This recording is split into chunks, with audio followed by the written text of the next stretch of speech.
ওমানের আল হাজার পর্বতমালা এবং এর পার্শ্ববর্তী এলাকাগুলোতে বজ্রঝড় ও শক্তিশালী দমকা হাওয়ার পূর্বাভাস দিয়ে দুটি পৃথক সতর্কবার্তা জারি করেছে দেশটির বেসামরিক বিমান চলাচল কর্তৃপক্ষ সিএএ।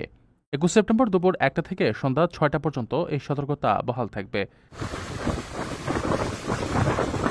সিএএ জানিয়েছে, এ সময় মাঝারি থেকে ভারী বজ্রঝড় সহ বৃষ্টি হতে পারে, যার ফলে আকস্মিক বন্যা, শিলাবৃষ্টি এবং শক্তিশালী নিম্নমুখী বাতাসের আশঙ্কা রয়েছে।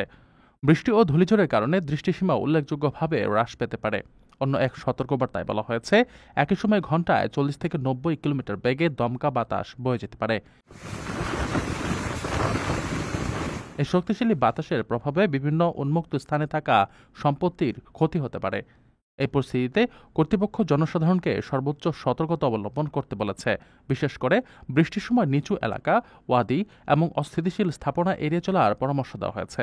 এছাড়া চালকদের বৃষ্টি ভেজা ও ধূলিময় রাস্তায় সাবধানে গাড়ি চালানোর আহ্বান জানানো হয়েছে।